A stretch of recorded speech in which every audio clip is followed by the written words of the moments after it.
Hey there, Chamber World. Welcome to another edition of the Greater Tallahassee Chamber of Commerce podcast. We are delighted to have you listening with us today, and we have a fantastic guest lined up for you. I think, Sarah, we have a fantastic guest just about every week, but this week we're particularly excited to have a good friend of the building, friend of the community, a friend of business. Steve Evans is with us today. If you don't know Steve, we're going to dive a little bit into his background and some of his thoughts on the state of our economy and our community as a whole. And we're just thrilled to have him on board. Steve has been a real champion for the Tallahassee community for many years now. He's worked with numerous businesses and worked with numerous partners across a couple of decades, I suppose, Steve. And I think it's making quite the difference. How are you doing, my friend? Doing great, Jay. Thank you very much. Sarah, both of you, thank you.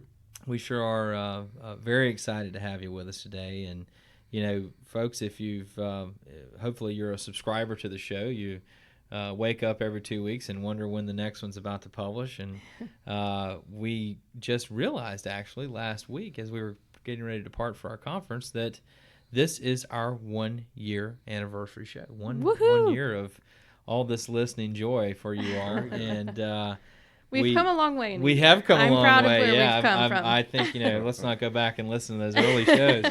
But Sarah, you've done a phenomenal job getting us this far, and we couldn't think of a better guest to be here for our 1 year anniversary than you, Steve. So, both of you have done a great job, and I'm honored to be here. Thank you. Thank you, Steve. Steve, we'll jump right in. For starters, any thoughts? You joined us for our conference in Amelia Island this weekend. Any thoughts or feedback, things we shouldn't do again? Jay, it was a great conference. Over the last several years, you've built every conference as a build off the last one. And I think anybody who's gone to these conferences, especially this last one, comes back just energized with an entirely different view of the community, the vitality in the community across everything from culture to social to economic. It's an exciting time. We always try to really build a robust level of programming and offer it in a way that's compelling. So we appreciate that feedback. And Steve, if before we jump off of conference, if you ran into someone at the grocery store tonight and they'd never been, maybe they read about it over the weekend, how would you describe that event to people? Easy. I've already had several people I've had that discussion with in the last 48 hours, and who all said two things. Number one, the newspaper did a great job. Really covering the conference. I know Tamron was over there. I'm not sure if others, but the accuracy, the depth, the breadth of the coverage across all the elements I thought was terrific. As a result of that, people who've never been to the conference now are seeing and feeling and reading about all the things that go on when you bring a network of people together and in a place where they can't just run away or go home. And I think that's the key. When I talk to people, when people have asked me about this over the last 48 hours, they're all saying, this sounds like something I need to start going to. And I tell them, absolutely, if you can get a ticket. And start early. Yeah, start early, thank you. But it's a place where I think everybody who's been would agree with the same thing. It's where you can be assured that you can see all the people you need to see and get to any level of discussion that you need to get to on virtually any topic, good, tough, or bad, and set up an agenda as to what you want to get into when you get back. It really is remarkable. Thank you. When you see, and I've seen firsthand a couple years in a row now, the chamber conference and just the depth of people that are there and the amount of people that are there, it's so obvious that the networking is a huge component to it. But, Dana Knowles and staff spend hours, Sue Dick spend hours and hours, planning out that programming. Was there anything that particularly stood out to you this year from the Chamber Conference as far as programming goes? Yeah, I would think from a programming standpoint, outside of the excellence in execution, that all those people had to play, all of you had to play in that. The timing, the way that everything fit together was absolutely amazing. But I think what was unique about this year was the breadth of topics, and the other it's not so much the depth but the breadth of people, all the different elements of the community that are now coming together over there.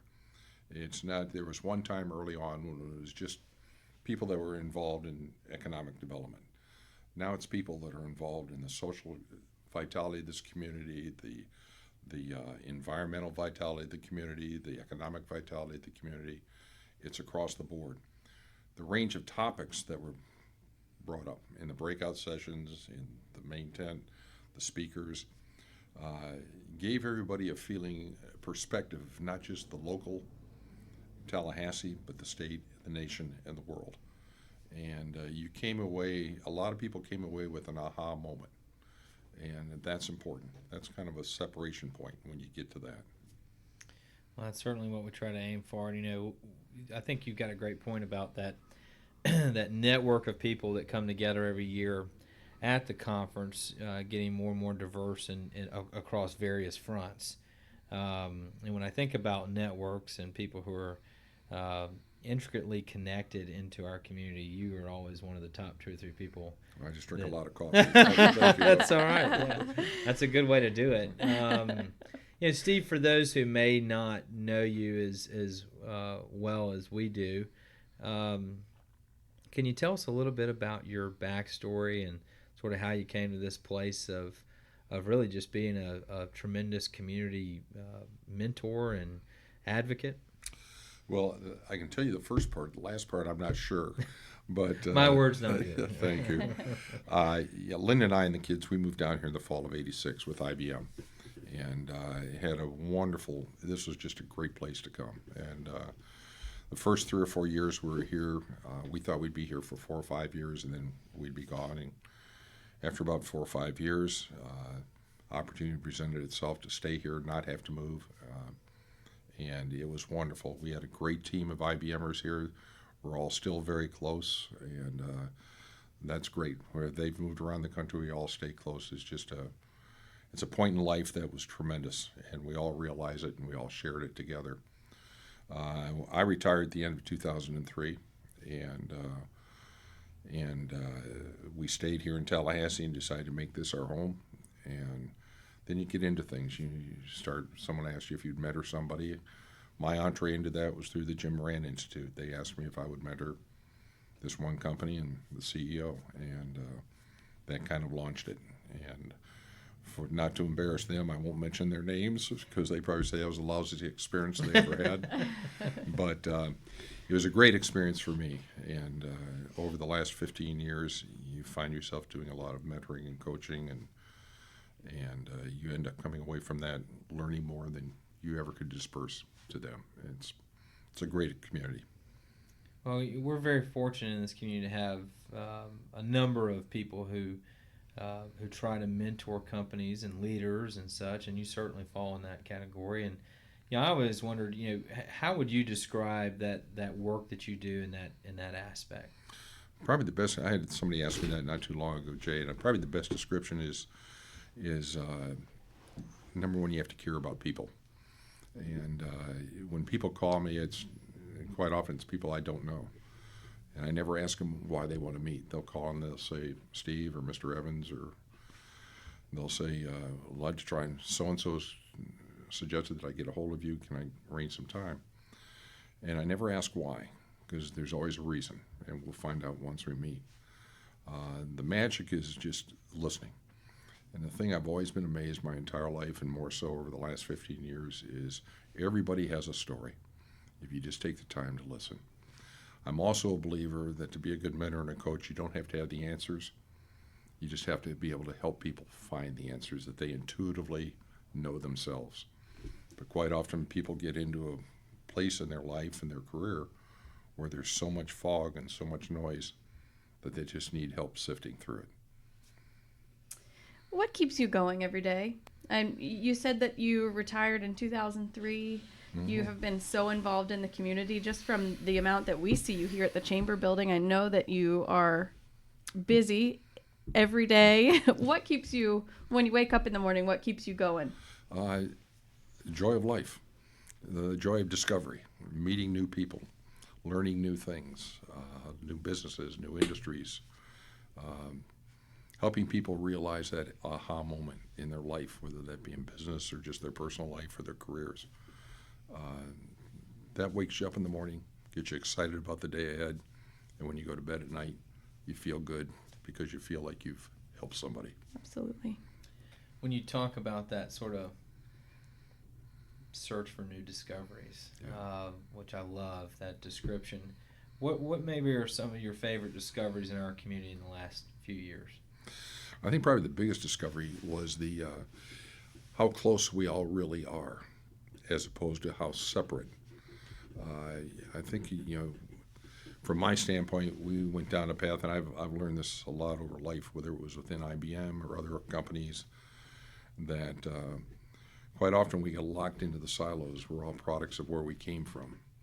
What I've learned here over the last 5 or 6 years, as you become more aware of as more and more of the community, is really how close we all are. And the divisions are not that critical. What's critical is we take the time to listen. And generally when you take time and you pull people together around a pot of coffee and you just talk it through, you realize you're much closer to a common belief and a solution than you otherwise would find yourselves. No doubt about it. Yeah, I always love the opportunity to hear about some of the companies that you're mentoring or working with because, again, very diverse range of products. Just this weekend we had Richard Campbell with Applied Fiber. You bet. I had someone yesterday who was flabbergasted at hearing the story. And folks, if you've never heard Richard's story, we'll save that maybe in depth for a future show. But he was blown away. That he goes, I can't believe that happens here in our community, and I find that happens a lot, An awful lot. So what? Maybe I don't know. If you want to name companies or not, but maybe go into just some examples of what that's like in your day-to-day activities. Well, to be respectful to the other, I probably won't name the companies, Sure. but it is, Jay, you're right on the mark. Since you've already named Richard is a perfect example of this. This is a young man who 15 years ago just had an idea. And I remember meeting him at that time, and he was just this young kid. And I could tell, I've told this story 1,000 times, I could tell it 1,000 more, and to me it's more exciting every time, but I won't go into that. But Richard's a perfect example of somebody who's created something from just an idea as a kid and has turned into the disruptive technology in the world for the steel wire and steel cable industry. And that's not just a statement, that's a statement in fact. And it's been recognized by the 4 largest cable producers, steel wire producers in the world. So that's why he's going through this exciting moment in his life that he's earned the right to go through. We have so many companies like this. And, we have one that we just kind of announced over there, a young girl that's created a company here, and it's going to be on 3D printing of homes. And she's got a manufacturer. There's only one in the world that's doing it. She's bringing him down here. She's bought some property. So now we're creating alliances that can help her right out of Tallahassee. You get into cybersecurity. We have some world-class leaders in cybersecurity here that are quietly going about their business, helping shape and craft the world of cybersecurity. With all the 3-letter agencies that are doing some robust work on a national and international basis. We could go on and on, but it really is exciting, the level of vitality that's going on here, and how for the first time over the last 4 or 5 years we're starting to capture the talent and develop the talent as opposed to letting the talent leave Tallahassee. Still a lot more work to go. I'll stop there. That's a good segue into sort of the broader discussion about the nature of our economy. You like to use the word vitality, and I think that's a great word for it. How would you sort of describe the state of things in our local economy these days? I think it's we're in a I won't say a crossroads, but we're at a pivotal point in this community. You're talking about the economy or our community? We'll start with the economy and we'll go to the next. Okay. Yeah. From the economy standpoint, I think we're at a pivotal point from an economic standpoint. I won't get into politics or any of those things, but when you look at the international pressures, I think the speaker that we had on over at the Chamber Agenda spoke very effectively about it. I can go back. There's some of us that can go back 20 years when or even 30 years. The pivotal point in the world at that time was the recognition of the fact that it was no longer local economies and local competitors. You're now on a global basis. I can go back 30 years in time and remember when that transition point occurred, and all of a sudden recognizing that we are competing globally for the same business. Now we're at the point where it's starting to go in reverse. And because of pressures that are happening in countries around the world, and how they're dealing with it, and all of a sudden recognizing the fact that who was a partner yesterday is a competitor today. Countries that we were working with yesterday, we now have to work independently from today. So we're going through that transition. Where it ends up, time will tell. But it's an exciting time. It's a unique time, but it really puts the focus and the pressure back on us as individuals to map our own strategy, be accountable for our own results, build our teams, build our products, build our going forward capabilities. Where do you see that leading companies that are located here in our community in the next few years? Well, we have a lot of companies that are more than anybody thinks, whose business is based beyond the walls of Leon County, both in the state, outside of the state, nationally and internationally. I think people would be surprised if we ever did an inventory of how many companies were started here, are built here, and whose business, 75% or more of their business is outside of the state of Florida, because they've utilized the power of technology, creative thinking, innovative talent to build a going forward strategy. We had some of them over there that have gone through that shift in the last 5 years. And they're taking advantage of the changes we're seeing going on in the economy right now. One of the things I think it can sometimes be somewhat unfortunate that the negative things that can happen or have happened in the past 2 or 3 years have been so widely spread in the news and, just word of mouth. And one thing that I always love to hear you say is how we can celebrate the successes. What, in your opinion, have been some of the biggest successes of the Tallahassee community in the last decade? Oh, great question. Sarah, if I were to look at that, I think number one I'd look at is the sustainability and the vitality of the community. We're starting for the first time to really come together, both between the city, our government entities, our universities, all the way around the board. We're not fighting anymore. We're now coming together and looking at how we can improve the entire community, utilizing the unique assets that each of us bring. You see it in the scope of the projects that came out of the first sales tax initiative in Cascades Park, the linkages between the campuses and the community, and driving things more and more to the core, as opposed to allowing communities to grow into independent communities outside the core.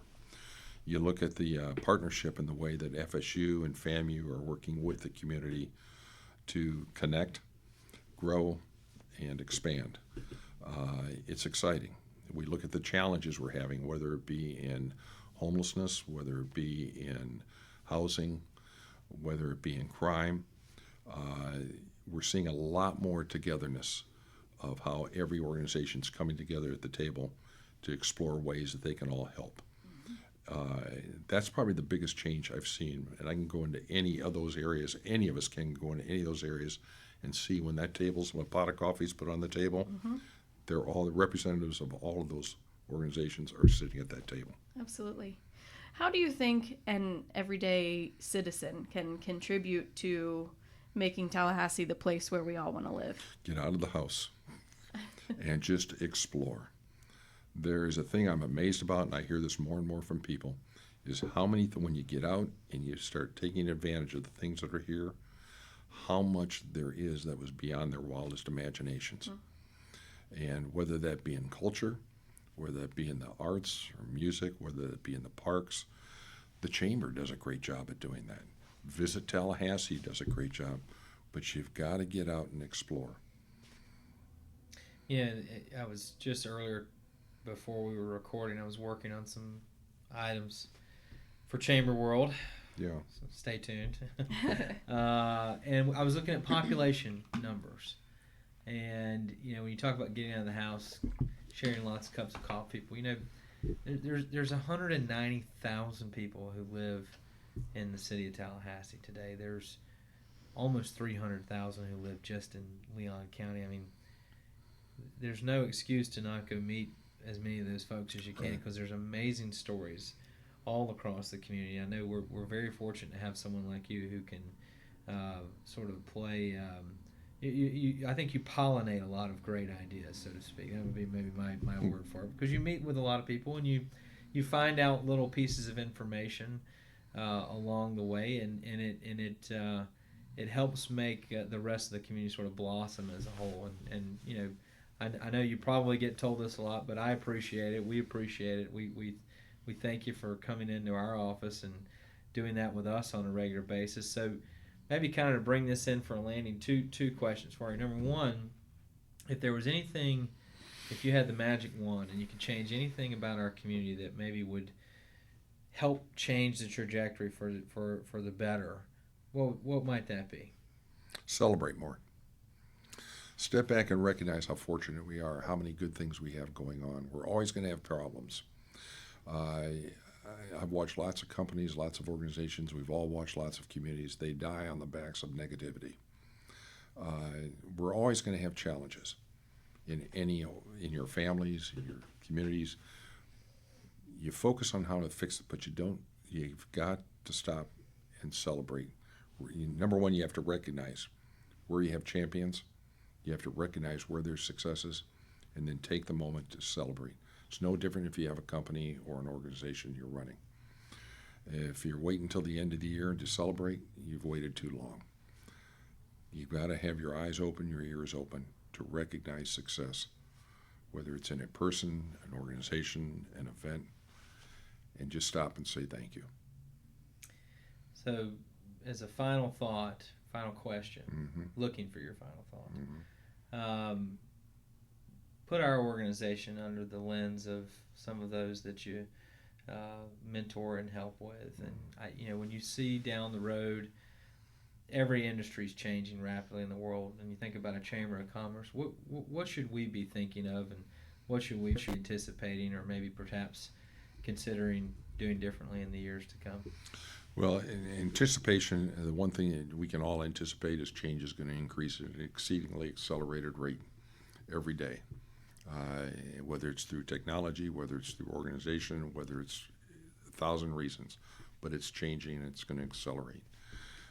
As a chamber, I think the greatest role that we can play here at this chamber is to continue to look for those opportunities of excellence, acknowledge them, celebrate them, what you're doing, make sure we continue to educate the broader community on all the creative outlets and aspects of this community that they can take advantage of, get engaged with, that can make this a better community.